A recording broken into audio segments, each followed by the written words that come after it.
నమస్కారం. ప్రేక్షకులందరికీ శుభోదయం. ఈనాటి శుభయోగం శీర్షికన కృష్ణ అంగారక చతుర్దశి సందర్భంగా ఎలాంటి విధి విధానాలు పాటించాలో, తద్వారా ఎలాంటి ప్రయోజనాలు సిద్ధింపజేసుకోవచ్చో పరిశీలిద్దాం. ఏ నెలలోనైనా బహుళపక్షంలో చతుర్దశి తిథి మంగళవారంతో కలిసి వస్తే దాన్ని కృష్ణ అంగారక చతుర్దశి అనే పేరుతో పిలుస్తారు. ఈ కృష్ణ అంగారక చతుర్దశి చాలా శక్తివంతమైన రోజు. దీనికి సూర్యగ్రహణంతో సమానమైనటువంటి ప్రాధాన్యత ఉందని ప్రామాణిక గ్రంథాల్లో చెప్పడం జరిగింది. సూర్యగ్రహణం ఉన్న సమయంలో మనం చేసే స్నానం కానీ, దానం కానీ, జపం కానీ ఎలాంటి శుభ ఫలితాలను ఇస్తాయో, కృష్ణ అంగారక చతుర్దశి రోజు చేసే స్నానము, దానము, జపము, పితృకార్యాలు అంతే శుభ ఫలితాలను కలిగింపజేస్తాయని ప్రామాణిక గ్రంథాల్లో చెప్పడం జరిగింది. కాబట్టి ఈ కృష్ణ అంగారక చతుర్దశి సందర్భంగా ఈరోజు చేసే స్నానము లేదా దానము లేదా పితృకార్యాలు విశేషమైనటువంటి శుభ ఫలితాలు, కొన్ని వేల రెట్లు శుభ ఫలితాలను కలిగింపజేస్తాయి. అలాగే ఈరోజు ప్రధానంగా 2 దానాలు ఇచ్చుకుంటే విశేషమైన శుభ ఫలితాలు కలుగుతాయి. గోధుమలు, యవలు ఈ రెండింటినీ ఎవరికైనా దానం ఇవ్వటం ద్వారా సకల శుభాలను సిద్ధింపజేసుకోవచ్చు. అలాగే ఈరోజు యమధర్మరాజును స్మరించుకుంటూ తర్పణం ఇవ్వటం ద్వారా సంవత్సరం మొత్తం అపమృత్యు దోషాలను తొలగింపజేసుకొని దీర్ఘాయుర్దాయాన్ని సిద్ధింపజేసుకోవచ్చు. యమధర్మరాజుకు ఇంటి యజమాని తర్పణం ఎలా ఇవ్వాలంటే, దక్షిణ దిక్కుకు తిరిగి స్నానం చేసిన తర్వాత నల్ల నువ్వులు నీళ్ళలో కలిపి ఆ నీటితో తర్పణం ఇస్తూ యమధర్మరాజుకు సంబంధించిన 14 నామాలు స్మరించుకోవాలి. యమాయ ధర్మరాజాయ మృత్యవేచ అంతకాయచ వైవస్వతాయ కాలాయ సర్వభూత దమనాయచ ఔదుంబరాయ దధ్నాయ నీలాయ పరమేష్టినే వృకోదరాయ చిత్తాయ చిత్రగుప్తాయ వై నమః అంటూ యమధర్మరాజుకు సంబంధించిన నామాలు స్మరించుకోవాలి. అయితే ఈ నామాలు మొత్తం పఠించడం వీలు కాని పక్షంలో దక్షిణ దిక్కుకు తిరిగి నల్ల నువ్వులు కలిపిన నీళ్లు విడిచిపెడుతూ యం యమాయ నమః అనే మంత్రాన్ని 21 సార్లు చదువుకున్నా కూడా యమధర్మరాజుకి ఇచ్చేటటువంటి తర్పణం వల్ల కుటుంబంలో సభ్యులందరికీ అపమృత్యు దోషాలను తొలగింపజేసుకోవచ్చు.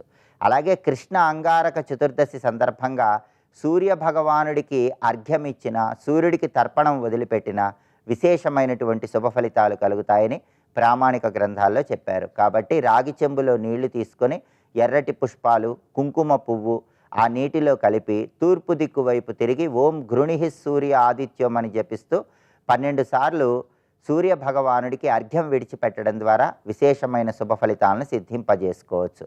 ఈరోజు ఎవరైనా సరే దగ్గరలో ఉన్నటువంటి దేవాలయానికి వెళ్ళి దేవాలయంలో ప్రదక్షిణలు చేసిన, దీపాన్ని వెలిగించిన విశేషమైనటువంటి శుభ ఫలితాలు కలుగుతాయి. అలాగే ఈరోజు అన్నదానం చేయటం ద్వారా కూడా సకల శుభాలను సిద్ధింపజేసుకోవచ్చు.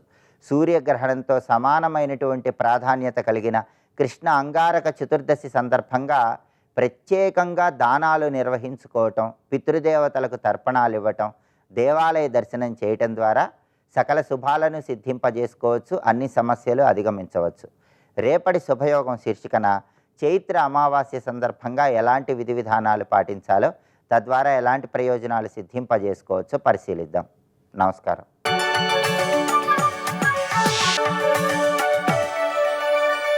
నందకిశోర నవనీత చోర నాద విహార శ్రీధర నందకిశోర నవనీత చోర నాద విహార శ్రీధర.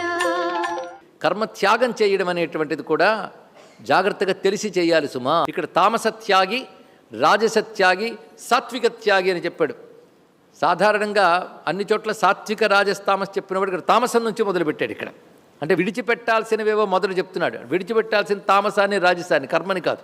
చాలా స్పష్టంగా చెప్తుంది. నియతస్యతు సన్యాస కర్మణో నోపపద్యతే అంటే నియతమైన కర్మలు, నియతస్య కర్మణ, నియతమైన కర్మలను సన్యాస అంటే విడిచిపెట్టువాడు అని అర్థం. ఇక్కడ విడిచిపెట్టుట, సన్యాసమన్న త్యాగమన్న ఒకే అర్థంలో వాడుతున్నాడు ఇక్కడ పరమాత్మ. నియతమైన కర్మని విడిచిపెట్టుట కూడదు సుమా. నోపపద్యతే అంటే ఎట్టి పరిస్థితులు ఉచితము కాదు. మోహాత్తస్య పరిత్యాగ, మోహముతో అంటే అవివేకంతో, అసత్య భావనతో వాటిని కానీ పరిత్యాగ విడిచిపెడితే తామస పరికీర్తిత, ఆ విధంగా విడిచిపెట్టిన సన్యాసము తామస సన్యాసము లేదా తామసత్యాగం అనిపించుకుంటుంది. అయితే ఇక్కడ సన్యాస శబ్దం ఎందుకు వాడాడు? జాగ్రత్తగా వినవలసింది. ఫలము విడిచిపెడితే త్యాగం అనాలి, కర్మను విడిచిపెట్టినప్పుడు సన్యాసం అనాలి కదా. అందుకే సన్యాస శబ్దం ఇక్కడ వాడాడు. ఇక్కడ మోహముతో చెయ్యవలసినటువంటి కర్మని కానీ మానివేస్తే వాడిని తామసత్యాగి అని అంటారు. అది ఉత్కృష్టము కాదు. నియతము అంటే విధించిన అని అర్థం. ఇక్కడ అంటే ఏమిటి విధించిన అంటే నియతం రెండు విధాలుగా ఉండండి. ప్రకృతి నియతం, శాస్త్ర నియతం అని రెండు నియతాలు ఉంటాయి. ప్రకృతి నియతం అంటే ప్రకృతి ఏది విధించిందో అది చెయ్యక తప్పదు. ఆకలి వేసినప్పుడు అన్నం తింటావు, అలాగే ఏదో నువ్వు వేడి తగిలితే అబ్బా అంటావు. ఇవన్నీ ప్రకృతి. కనురెప్పులు పడడం, శ్వాస తీయడం, ఇవన్నీ కర్మలే. ఇవి జరుగుతూనే ఉంటాయి. ఇది ప్రకృతి వశత్తు జరుగుతూ ఉంటాయి. దాని గురించి శాస్త్రం అక్కర్లేదు. జంతువులన్నీ ప్రకృతి నియతాన్ని అనుసరిస్తాయి. మానవుడు శాస్త్ర నియతాన్ని అనుసరించాలి. అంటే ప్రకృతి ప్రకారం జరిగేవి ప్రకృతి నియతములు, శాస్త్రము ప్రకారం జరిగేది శాస్త్ర నియతం. ఇప్పుడు ఈ బోధ ఎవరికి చెప్తున్నాడు? శాస్త్ర నియతంగా చేయవలసినటువంటి మానవులకు బోధిస్తున్నాడు ఇక్కడ. అదే శాస్త్ర నియతమనే తీసుకోవాలి ఇక్కడ. అంటే శాస్త్రము ఏది విధించిందో అది. అందుకే శాస్త్ర ప్రమాణమును మొదట చెప్పుకున్నది అలా కొనసాగుతోందండి ఇక్కడ. కానీ ఏది నా కర్తవ్యం అనేది నిర్ణయించేది శాస్త్రం. ఆ శాస్త్రం ఏది విధించిందో ఆ విద్యుక్తమైన కర్మను విడిచిపెట్టడం అది గొప్ప కాదు, సరికదా, అది తామసమే. అయితే అప్పుడు నీకు జ్ఞానం అనే భ్రాంతితో దాన్ని విడిచిపెడతావు కనుక ఆ భ్రాంతిని మోహం అన్నాడు ఇక్కడ. నాకు జ్ఞానం వచ్చింది విడిచిపెట్టానంటే జ్ఞానం కదరా, దాని పేరు మోహం అని చెప్పాడు. ఒకదాన్ని ఒకటి అనుకోవడమే కదా మోహం. అయితే ఇవన్నీ ఎవడికి బోధిస్తున్నాడు మర్చిపోవద్దు. సన్యాసి అనే పరమార్థ సన్యాసి గురించి కాదు, కర్మయోగికి బోధిస్తున్నాడు ఇక్కడ. కర్మయోగిని ఎప్పుడు మాట వచ్చినా నిష్కామ కర్మయోగం తెలుసుకోవాలి. అది కర్మిణః ఏవ అధికృతాన్నపేక్ష ఏతే వికల్పాహ. ఇప్పుడు చెప్పుతున్నవన్నీ కూడాను కర్మాధికారం ఉన్నవాడికే చెప్తున్నాడు కానీ నతు జ్ఞాననిష్టాన్ వ్యుత్థాయన సన్యాసినః. జ్ఞాననిష్ఠులైన సన్యాసుల గురించి చెప్పట్లేదు సుమా. ఎందుకంటే జ్ఞానయోగైన సాంఖ్యానం కర్మయోగేన యోగినాం అన్నాడు కనుక రెండో వాడి గురించి ఇదంతా చెప్తున్నాడు. ఇది కర్మాధికారాత్ అపోద్ధృత ఏ నతాన్ ప్రతిచింత అన్నాడు ఇక్కడ. అంటే సన్యాసుల విషయంలో చింతించవలసింది కాదు ఇక్కడ, కర్మయోగుల గురించి అని మళ్ళీ స్పష్టం చేస్తూ ఇప్పుడు రాజస భయం ఏంటో చెప్తున్నాడు ఇక్కడ. దుఃఖమిత్యేవ యత్కర్మ కాయక్లైశ భయాత్యజేత్ సకృత్వా రాజసం త్యాగం నైవ త్యాగఫలం లభేత్. దుఃఖం కలిగిస్తోందని, శరీరం కష్టపడుతుందని ఆ భయంతో కర్మను విడిచిపెట్టేస్తే దాన్ని రాజసత్యాగం అంటారు. లోకంలో ఎన్ని వ్యవహారాల కోసం ఎన్నెన్నో త్యాగాలు చేస్తారు కానీ ధర్మం వచ్చేటప్పటికల్లా బద్ధకం చేత కానీ దుఃఖం చేత కానీ కాయక్లేశం అనే చోట మన బద్ధకం అని కూడా తెచ్చుకోవచ్చు. శరీరాన్ని కష్టపెట్టడానికి వెనకాడేవారు ఒక విధంగా సోమరులు అనుకోవచ్చు ఇక్కడ. పోనీ వాళ్ళు సోమరులు కేవలం కర్మ విషయంలోనే సోమర్తనం, లోక వ్యవహారాలు ఎక్కడ సోమర్తనం ఉంటుంది ఇక్కడ. ప్రతి వినోదాలు, విందులు, వీటన్నిటికీ పరముత్సాహంగా ఉంటారు. ఎక్కడ లేని శాస్త్ర విధించినటువంటి కర్మ దగ్గరికి వచ్చేటప్పటికల్లా లాజిక్కులు, తీర్మానాలు. ఏమంటే పొద్దున్న లేచి సూర్య నమస్కారం చేసుకోండి, సంధ్యావందనం చేసుకోండి అంటే ఎందుకు చేయాలి, ఏమిటి లాభం వాడికి చెప్పాలి. పైగా అదే ఎందుకు చేయాలని దాన్ని చేయడం వల్ల నీకు ఆరోగ్యం వస్తుంది ఇన్ని చెప్పాలి, అప్పుడు కానీ వాడు చేయడు. ఇన్ని చెప్పాలండి నియత కర్మ, ఇది నేను చెయ్యాలి కనుక చెయ్యాలంతే ఇక్కడ. అలా కాకుండా కాయక్లేశ భయాత్ శరీరాన్ని కష్టపెట్టాల్సి వస్తుందని, దుఃఖమిచ్చేవా చెయ్యడం కష్టం గనక, ఆయాసం గనక ఇక్కడ అది అర్థం. అంతేగాని కర్మ వల్ల దుఃఖం ఎప్పుడూ రాదు. కేవలం కర్మ చెయ్యడం అనే శ్రమ దానికి వెరచి ఎవడైతే విడిచిపెడతాడో నియతమైన కర్మని, ఇక్కడ అన్ని చోట్ల నియత కర్మ అనే మాట అలా కొనసాగించుకోవాలి. తర్వాత వివరిస్తున్నాడు సాత్వికం. ఇది చాలా ప్రధానమైనది, ఇదే కదా బోధ అసలైనది. కార్యమిత్యేవ యత్కర్మ నియతం క్రియతే అర్జున. హే అర్జున, ఇది కార్యం అని ఎవడైతే నియతం కర్మ, యత్ నియతం తత్కర్మ, ఏది నియతమై ఉన్నదో, నియతం అనే మాట ఎప్పుడు గుర్తుపెట్టుకుంటే చాలు. అందుకే 2-3 మార్లు చెప్తున్నాడు స్వామి. నియత కర్మ దానిని కార్యమిచ్చేవ, ఇది నా విధి అని చేస్తూ సంగం త్యక్వా ఫలం చేయవ. ఎందుకంటే నా నిశ్చయాభిప్రాయం అని చెప్పానే, ఆ నిశ్చయాభిప్రాయం ప్రకారం ఎవడుంటాడో వాణ్ణి సాత్విక త్యాగి అనాలి. అంటే ముందు ఇలా ఉండాలని చెప్పాడు కదా, ఇదే మాటలు చెప్పాడు. అలా ఉన్నవాడికి టైటిల్ ఇక్కడ ఇచ్చాడు, సాత్విక త్యాగి అంటారు. వాడు నేను నిశ్చయించిన అభిప్రాయం ప్రకారం ఉన్నాడు కనుక వాడు తప్పకుండా ముక్తి పొందుతాడు. అది అభయం ఇస్తున్నాడు. అది ముక్తి ఎవరికి? సాత్విక త్యాగికి. అంటే త్యాగం అన్న ప్రతి చోట ఫలత్యాగమే. ఇక్కడికి వచ్చేటప్పటికి త్యాగ అన్నాడు, అక్కడ సన్యాస అన్నాడు. తామస్ దగ్గర చెప్పేటప్పుడు అంటే తామస్ మొత్తం విడిచిపెట్టేస్తాడు, అది భ్రష్టత్వానికి. రాజస్వం ఈ విధంగా విడిచిపెడుతుంది. ఇక్కడికి వచ్చేటప్పటికల్లా సాత్వికుడు ఏ విధంగా చేస్తున్నాడంటే సంగం త్యక్వా ఫలం చేయవ. ఇదివరకు చెప్పినట్లు కనబడినా అక్కడ నా నిశ్చితాభిప్రాయం అంటూ చెప్పాడు. సాత్విక త్యాగం ఇలా ఉంటుందని ఇక్కడ చెప్పాడు. కానీ భగవానుడు ఇక్కడ ఎవరిని మెచ్చుకుంటున్నాడు, ఏ మార్గం గొప్పదని చెప్తున్నాడంటే సాత్విక మార్గము గొప్పదని చెప్పడమే మన గుణత్రయ విభాగ యోగం నుంచి స్వామి చెప్తున్నటువంటి బోధ. మరి రాజస తామసాలు ఎందుకు చెప్తున్నాడంటే అవి పోల్చుకుని విడిచిపెడతామని చెప్తున్నాడు ఇక్కడ. విడిచిపెట్టేందుకు ఆ రెండింటినీ చెప్పాడు, అవలంబించేందుకు సాత్వికం ప్రతిదీ చెప్పాడు. ఆహారం, యజ్ఞం, దానం, తపస్సు. అంటే ఇప్పుడు మొట్టమొదట యజ్ఞదాన తపక్రమలు ఏవి ఎంచుకోవాలి? సాత్విక యజ్ఞ, సాత్విక దాన, సాత్విక తపక్రమలు ఎంచుకోవాలి. ఆ ఎంచుకున్న వాటిని కూడా సంగం త్యక్త్వా ఫలం చేయవా, ఆ సాత్వికమైనవి కూడా నీకు నియతమైనవే చేయాలి. అంతేగాని అవతలవాడు చేస్తున్నాడుగా గొప్పగా ఉంది నేను చేసేస్తాను వెళ్ళిపోకుండా, అది నీకు విద్యుక్తమవునా కాదా అని గమనించుకుంటూ సంగము ఫలము త్యజించి చేయాలి. అలా చేసిన వాడిని సత్యాగ సాత్వికో మత. దీనికి భగవత్పాల్ వారు గొప్ప విషయాన్ని అందించారు. ఎలా అంటే ఎస్తు అధికృత అంటే అధికారి. అంటే ఇప్పుడు చెప్తున్నది సాత్విక కర్మకి అధికారెవడు? కర్మయోగంలో ఉన్నవాడే, అంతేగాని సన్యసించిన వాడు కాదు కదా. అటువంటి అధికారి ఎవడు? వాడు సంగం త్యక్త్వా, సంఘాన్ని విడిచిపెట్టుట అంటే ఫలాభిసంధిని విడిచిపెట్టి నిత్యం కర్మ కరోతి తస్య ఫలరాగాదిన అకలుషీక్రియమాణ అంతఃకరణం నిత్యశ్చ కర్మభి సంస్క్రియమాణం విశుజ్యతి అనే మాటను చెప్పారు ఇక్కడ. ఈ విధంగా కర్మను చేయడం వల్ల ఫలితం ఏమిటి అంటే అకలుషీక్రియమాణ, వాడి చిత్తంలో కాలుష్యం ఇంకుండదయ్యా అన్నాడు ఇక్కడ. తద్వారా ఏం జరుగుతుందంటే అంతఃకరణం సంస్కరింపబడుతుంది. సంస్క్రియమాణ అంటే బ్రహ్మజ్ఞానాన్ని తెలుసుకోలేకుండా ఏ దుర్లక్షణం అంతఃకరణంలో ఉందో ఆ దుర్లక్షణం పోవాలి. లేకపోతే ఎంత చెప్పినా బ్రహ్మజ్ఞానం వంటపట్టట్లేదు అంటే చిత్తం శుద్ధి కాలేదని అర్థం.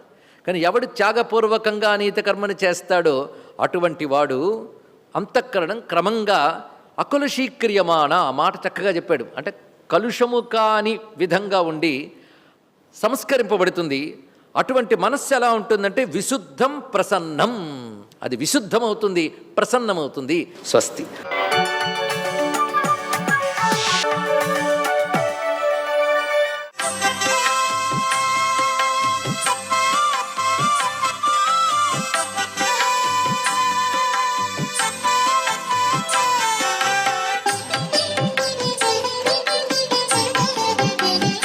ఓం నమో నారాయణాయ, ఓం నమః శివాయ, శ్రీమాత్రే నమః. ఈ రోజున చాలా విశిష్టవంతమైనటువంటి గంగాదేవి స్తోత్రాన్ని ఎవరైతే పఠిస్తారో అద్వితీయమైనటువంటి ప్రభావం వారి జీవితాల్లో పొడసూపుతుంది. అద్వితీయమైన అదృష్ట ప్రభావం అక్కడ. గంగాదేవి స్తోత్రపట్టణం అంత గొప్పది ఈ రోజున. అందుచేత పరమేశ్వరుడు గంగను ధరించి గంగాధరుడయ్యాడు. ఆ గంగాధరుడు ఎలా అయ్యాడు?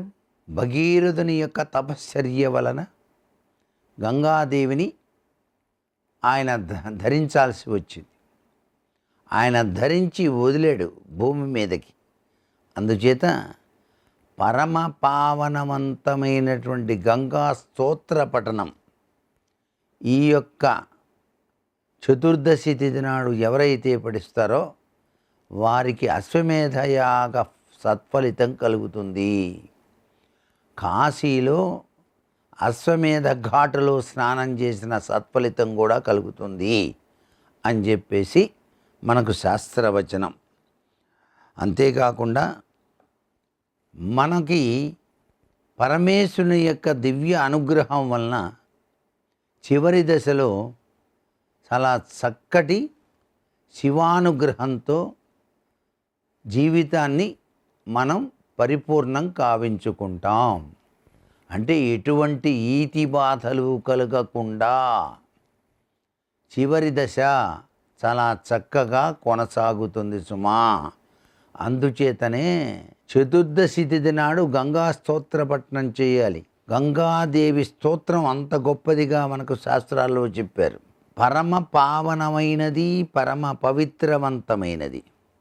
నీటిలో ఒక చుక్క గంగను వేసి స్నానం చేసినా చాలండి, జన్మాంతరాల నుంచి వచ్చేటువంటి పాపాలన్నీ కూడాను పటాపంచలైపోతాయి అంటోంది కదా శాస్త్రం. రోజు మనం కాశీ వెళ్ళినట్టుగా, గంగలో స్నానం చేసినట్టుగా మానసిక జపం చేయటం వల్ల కూడాను జన్మ జన్మాంతరాల పాపాలన్నీ కూడా పటాపంచలైపోతాయి సుమా. సర్వే జనా సుఖినో భవంతు.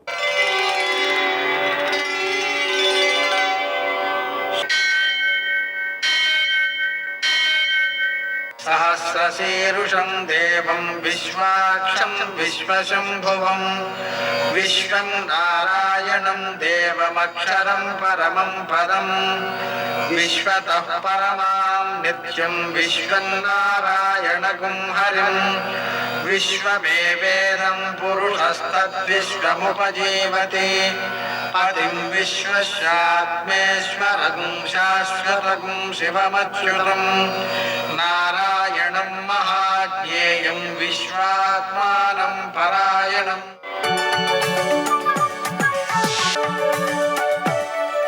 సూర్యశౌర్యమథేందురింద్రపదవీ సన్మంగళం మంగళం. మర్కటేశమహోత్సాహ సర్వశోక వినాశన శత్రూను సంహర మాం రక్ష శ్రియందాపయమే ప్రభో. నేటి కాలమాన విశేషాలను గమనిద్దాం. స్వస్తి శ్రీ చాంద్రమాన క్రోధినామ సంవత్సరం ఉత్తరాయణం వసంత ఋతువు చైత్రమాసం కృష్ణపక్షం మంగళవారం. సూర్యోదయం 5:51 సూర్యాస్తమయం 6:34. తిథి చతుర్దశి ఉదయం 11:42 వరకు. నక్షత్రం అశ్విని మధ్యాహ్నం 3:33 వరకు. వర్జం ఉదయం 11:55 నుంచి మధ్యాహ్నం 1:22 వరకు. మరల రాత్రి 12:22 నుంచి 1:50 వరకు. దుర్ముహూర్తం ఉదయం 8:24 నుంచి 9:14 వరకు. మరల రాత్రి 11:05 నుంచి 11:50 వరకు. అమృతకాలం ఉదయం 9 నుంచి 10:27 వరకు. రాహుకాలం మంగళవారం కాబట్టి మధ్యాహ్నం 3 నుంచి 4:30 వరకు. అష్టకౌరిక రీత్యా శుభప్రదమైన సమయం ఉదయం 11 గంటలకి. నేటి విశేషాలు. కృష్ణాంగారక చతుర్దశి. ఈ సందర్భంగా కృష్ణాంగారక చతుర్దశి వ్రతం ఆచరించడం ద్వారా అప్పులు తీరుతాయి. యమతర్పణం చేయడం ద్వారా సంవత్సరం చేసినటువంటి పాపాలు పోతాయి. భౌమ చతుర్దశి కూడా ఉంది. స్నానము దానము అక్షయ ఫలితాన్ని ఇస్తాయి. అలాగే ఈరోజు భౌమాశ్విని యోగం ఉంది. చంద్రశేఖర చంద్రశేఖర చంద్రశేఖర పాహిమాం చంద్రశేఖర చంద్రశేఖర చంద్రశేఖర రక్షమాం అని మార్కండేయకృతమైనటువంటి స్తోత్రాన్ని జపించడం ద్వారాను, లేదా మృత్యుంజయాయ రుద్రాయ నీలకంఠాయ సంభవే అమృతేశాయ సర్వాయ మహాదేవాయ తే నమః అనే శ్లోకం జపించడం ద్వారాను, లేదా మృత్యుంజయాయ నమః అని రోజంతా జపించుకోవడం ద్వారాను అపమృత్యు దోషాలు పోతాయి. అందుకని ఈ భౌమాశ్విని యోగం అనేటువంటిది చాలా అద్భుతమైనటువంటి సమయం. అలాగనే అమాభౌమ యోగం అనేటువంటిది ఒకటి ఉంది ఈ రోజున. ఆ కారణంగా పితృదేవతారాధన చేసినట్లయితే 10,000 యుగాలు వాళ్ళు తృప్తిని పొందుతారు. అలాగే ఈరోజు ఈ అమాభౌమ యోగం సందర్భంగా గంగా స్నానం చేసినట్లయితే 1000 గోవులను దానం చేసినటువంటి సత్ఫలితం సిద్ధిస్తుంది. అలాగనే పద్మక యోగం అనేటువంటిది ఒకటి ఉంది. ఈ పద్మక యోగం ద్వారా మహానదులలో ఎక్కడైనా సరే స్నానం చేసినట్లయితే 1000 గోవులను దానం చేసినటువంటి ఫలితం సిద్ధిస్తుంది. మరి ఇలా వేరువేరుగా ఉన్నప్పుడు ఏం చేయాలి? భౌమ చతుర్దశి ప్రయుక్త, అమాభౌమ యోగ ప్రయుక్త, పద్మక యోగ ప్రయుక్త గంగా స్నానం తంత్రేణ కరిష్యే అని కనుక చేసినట్లయితే 3 స్నానాలు చేసినటువంటి ఫలితం సిద్ధిస్తుంది. అంటే ఆ పర్వదినాలకు సంబంధించిన శక్తి మనం పొందగలుగుతాం అన్నమాట. అలా ఈరోజు మరో విశేషం ఏంటంటే, శివ సన్నిధిలో కనుక నదీ స్నానం చేసినట్లయితే అక్షయమైన ఫలితం సిద్ధిస్తుంది. అలాగే ఈరోజు పితృదేవతలకు అమావాస్య ప్రయుక్తమైనటువంటి ఆరాధన చేయాలి. తద్వారా మన పిల్లలు అభివృద్ధిలోకి వస్తారు. నేటి ఆణిముత్యాలు.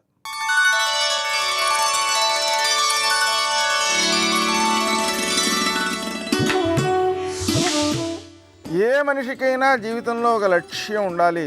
ఆ లక్ష్య సాధన కోసం అహర్నిశలు కృషి చేసి సాధించాలి.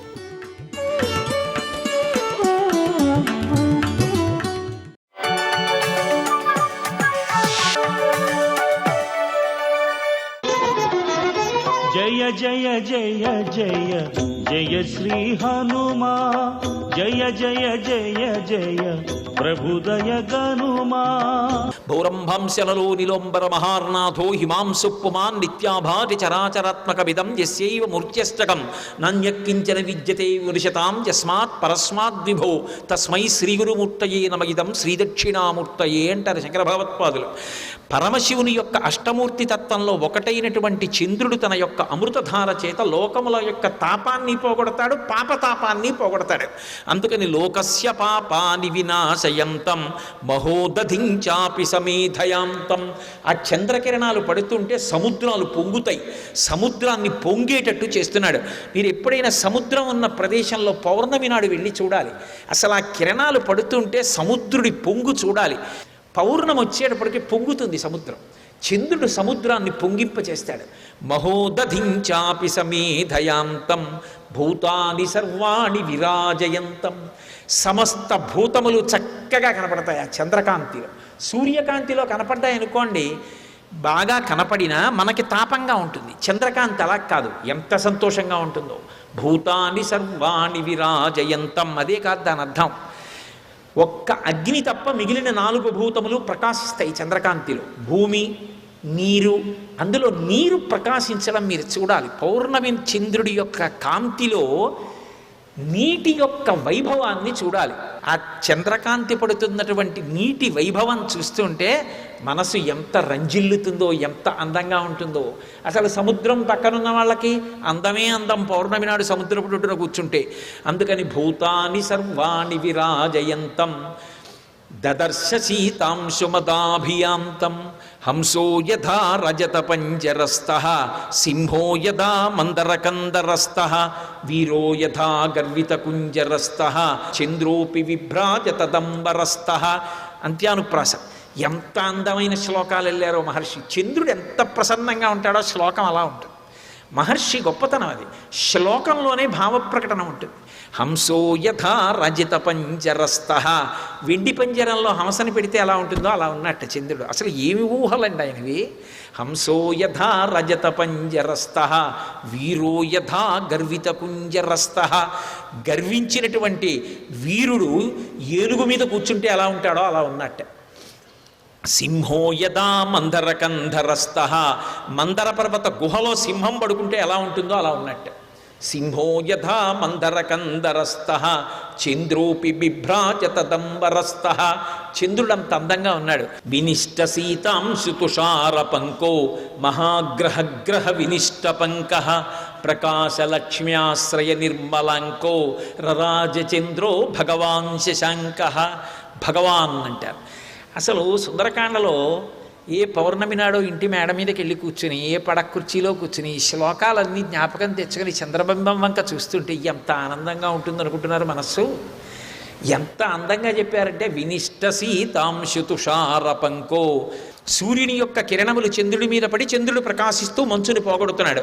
ప్రకాశలక్ష్మ్యాశ్రయ నిర్మలాంకో. ఆయనలో కుందేలులా ఉన్నటువంటి మత్స బాగా కనపడుతోంది పౌర్ణమి చంద్రుడు కాబట్టి. ప్రకాశలక్ష్మ్యాశ్రయ నిర్మలాంకో రరాజచంద్రో భగవాన్ శశాంకః.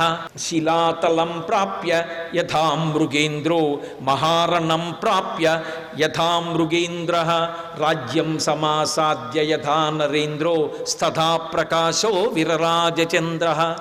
ఎన్ని చెప్తారో. శిలాతలం ప్రాప్య యథా మృగేంద్రో. ఒక మహారణ్యంలో ఎత్తైన ప్రదేశం మీద ఒక పెద్ద బండరాయి ఉందనుకోండి. ఆ బండరాయి మీదకి ఎక్కి ముందు 2 కాళ్ళు ఇలా చాపుకొని పంచాస్యం అంటారు, విశాలమైన ముఖంతో సింహం ఇలా కూర్చుని చూస్తోంది అనుకోండి. ఇక ఎక్కడ జంతువులు తిరగవు, అన్ని గుహల్లోకి పారిపోతాయి. చంద్రుడు ఆకాశంలో కూర్చుని చూస్తుంటే అలా ఉందిట.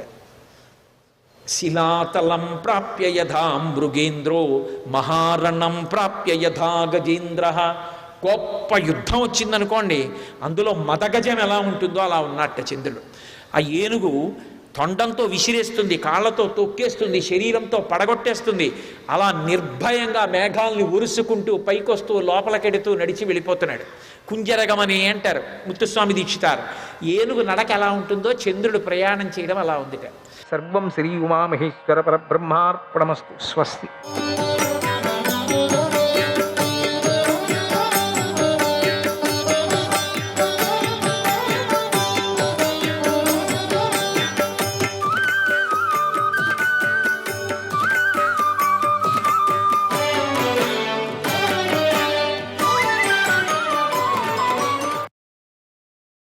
దైవం ధ్రువం పార్థవశాత్ ప్రవృత్తం.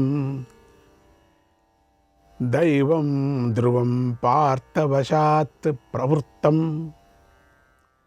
యత్ పాండవాన్ పాతి హినస్తి చాస్మన్.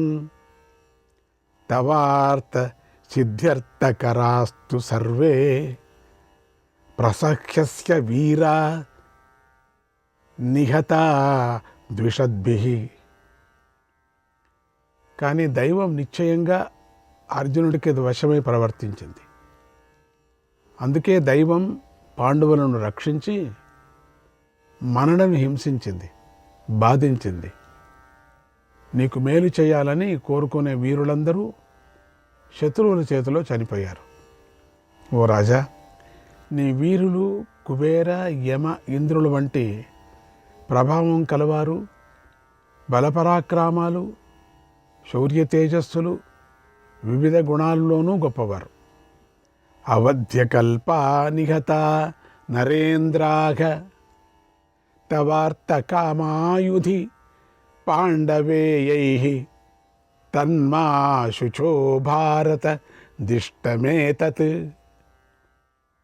పర్యాశ్వస త్వం న సదాస్తి సిద్ధిః. వారంతా చంపటానికి శక్యం కానివారు, కానీ నీకు మేలు జరగాలనే ఉద్దేశంతో వారు పోరాడి పాండవుల చేతిలో హతులైపోయారు. ఓ రాజా, బాధపడకు. ఇదంతా విధిలీల. అందరికీ అన్ని వేళలా కార్యం సిద్ధించదు కనుక నువ్వు ఊరట చెందు, శాంతించు అన్నాడు. అందరికీ అన్ని విచారాల అన్ని సందర్భాల్లోనూ అనుకున్నట్టు పని జరగదు.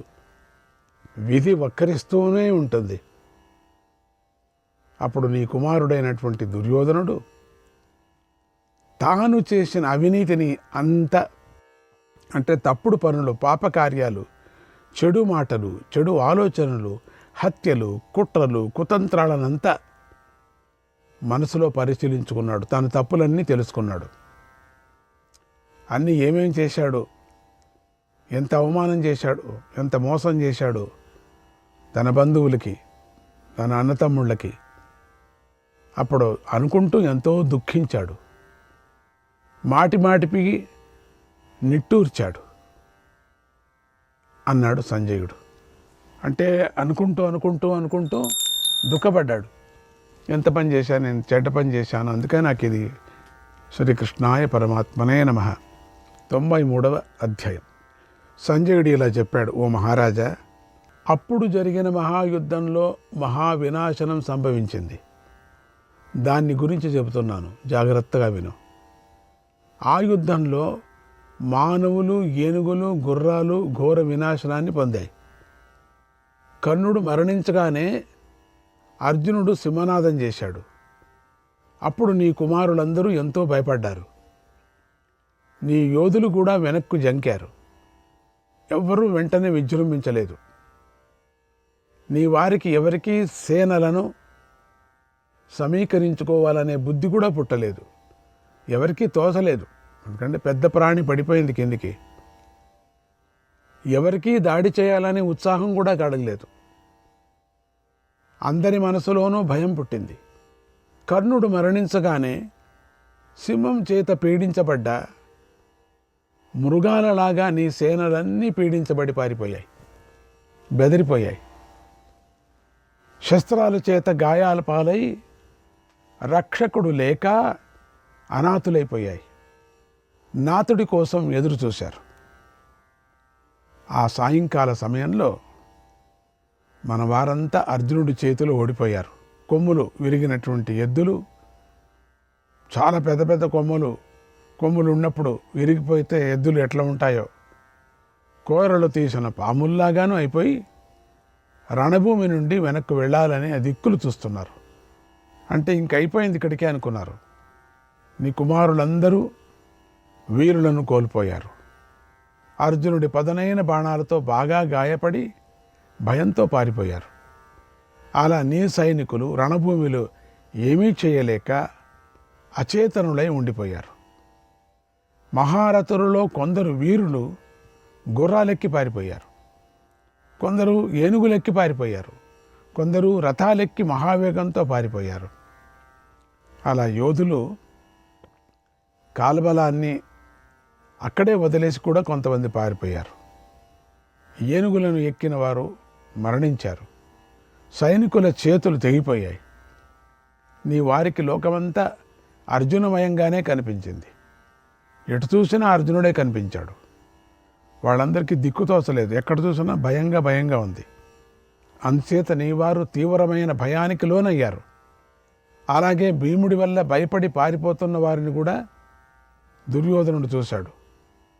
పెద్దగా ఆహాకారాలు చేసి తన సారథితో ఇలా అన్నాడు, ఓ సారథి, సకల సేనల వెనుక నేను ధనస్సులను ధరించి ఉన్నాను కనుక నన్ను అర్జునుడు దాటిపోలేడు. అందుచేత రథాన్ని మెల్లగా నడిపించు. యుద్ధం చేస్తున్న అర్జునుడిని నేను ఎలాంటి సందేహం లేకుండా చంపేస్తాను. ఈరోజు నేను కృష్ణుడితో సహా అర్జునుడిని, భీముణ్ణి, మిగిలిన శత్రువులను చంపేస్తాను. కర్ణుడి రుణాన్ని తీర్చుకుంటాను అన్నాడు. ఆ మాటలు విని సారథి గుర్రాలను మెల్లగా త్రోలసాగాడు. అప్పుడు రణభూమిలో రథాలు, గుర్రాలు, ఏనుగులు నశించిపోగా నీ కాల్బలం కేవలం 25,000 మంది మాత్రమే ఉన్నారు. వారే యుద్ధం చేయటానికి సిద్ధంగా ఉన్నారు. భీముడు, దృష్టద్యుమ్నుడు విజృంభించి చతురంగ బలాలతో నీ కాల్బలాన్ని చుట్టుముట్టి బాణాలతో కొట్టసాగారు. నీ సేన భీముడిపైకి దాడి చేసింది. ప్రతి ఒక్కరూ యుద్ధం నేర్చుకోక తప్పదు. వాళ్ళందరినీ గుమిగూడిచాడు. భీమసేనుడిపైకి దాడి చేసింది. అప్పుడు భీమసేనుడిపై వారు వెంటనే నశించిపోయారు. అక్కడ భీముడు గదను పట్టుకొని డేగలాగా అక్కడ సంచరించాడు. మరోవైపు నుంచి అర్జునుడు నీ రథసేనపై దాడి చేశాడు. సాత్యకి, నకుల, సహదేవులు ఉత్సాహంతో దుర్యోధనుడి యొక్క బలాన్ని ఎదుర్కొంటూ వేగంగా శకునిపైకి వెళ్ళాడు. వారు శకుని సేనల్లోని అశ్వికులను ఎంతో మందిని వధించి యుద్ధం చేస్తున్నారు. అక్కడ మహాసంగ్రామం జరిగింది. కౌరవ సేనంతా ఎంతో భయపడి పారిపోసాగారు. ఓ మహారాజా, నీ కుమారుడు తన సేనలను వెనక్కు మరలించాడు. అలా వారిని మళ్ళీ యుద్ధభూమిలో నిలబెట్టడాన్ని శల్యుడు చూశాడు. అప్పుడు శల్యుడు మూర్ఖుడై ఉన్నాడు, బాగా బెదిరిపోయి ఉన్నాడు.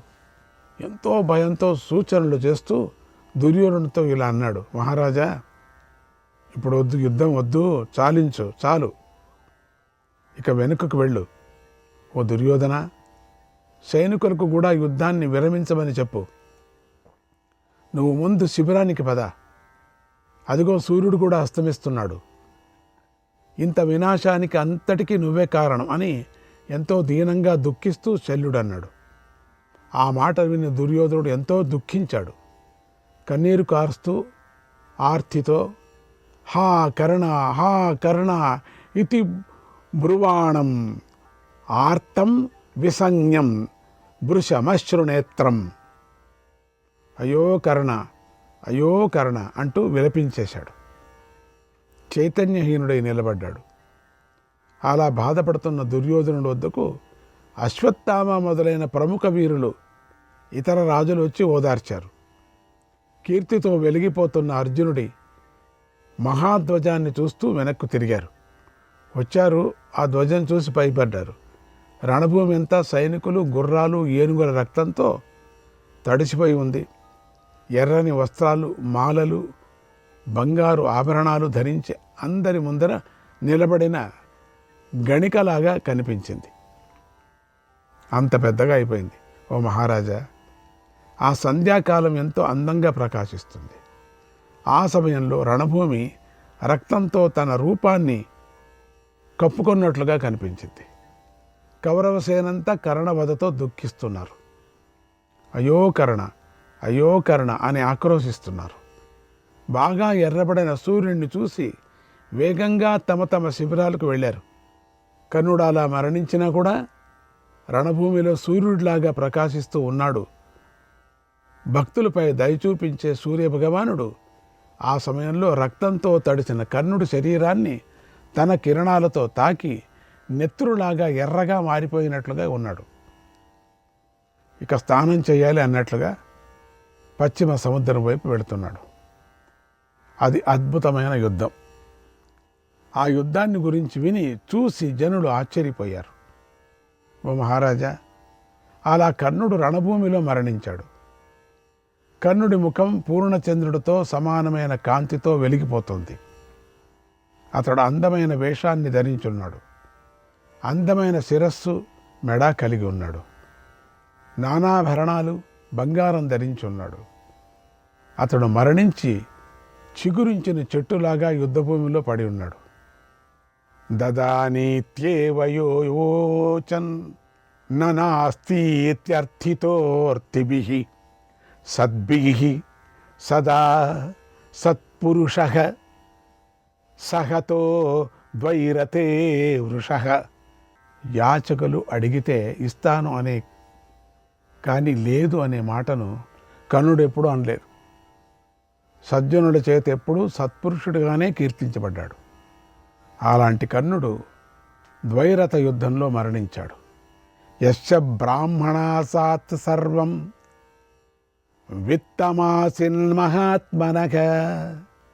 నాదేయం బ్రాహ్మణేష్వాసీద్ యశ్చ స్వమపి జీవితం సదా శ్రీణాం ప్రియో నిత్యం దాతా చైవ మహారథః దాతా చైవ మహారథః స వై పార్థాస్త్ర నిర్దగ్ధః స వై పార్థాస్త్ర నిర్దగ్ధః గతః పరమికాం గతం గతః పరమికాం గతం.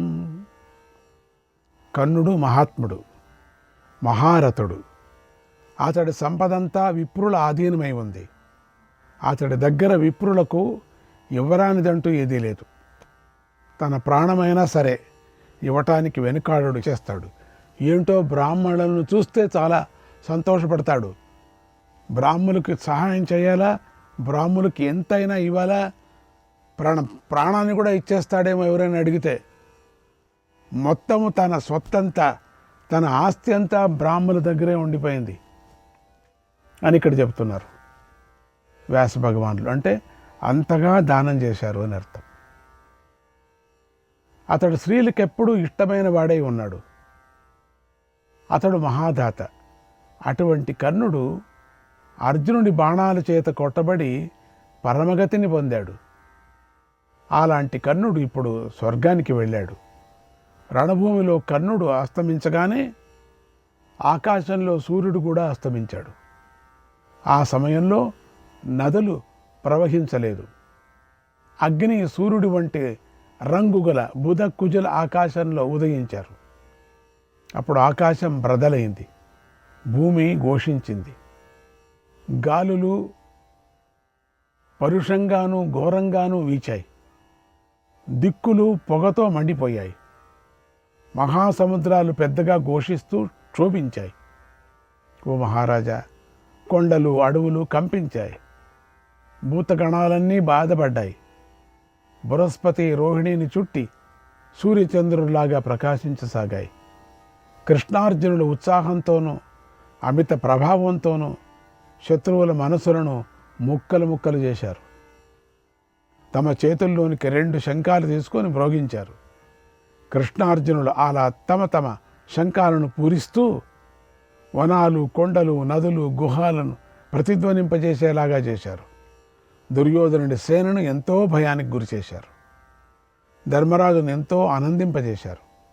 ఆ శంఖధ్వని వింటూనే కౌరవ యోధులందరూ శల్యుడిని, దుర్యోధనుడిని అక్కడే విడిచిపెట్టి వేగంగా పారిపోయారు. అప్పుడు కృష్ణార్జునులు ఉదయించిన 2 సూర్యుల్లాగా రణభూమిలో ఎంతో శోభించారు.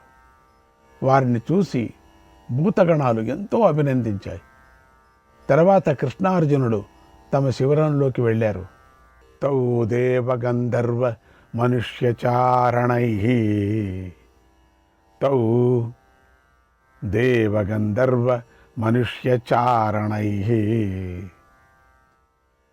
మహర్షి బిర్యక్ష మహోరగైరపి మహర్షిభిర్యక్షమకో రగైరపి జయాభివృద్ధ్యా పరయాభిపూజితౌ జయాభివృద్ధ్యా పరయాభిపూజితౌ హతేతు కర్ణే పరమాహవే తదా హతేతు కర్ణే పరమాహవే తదా.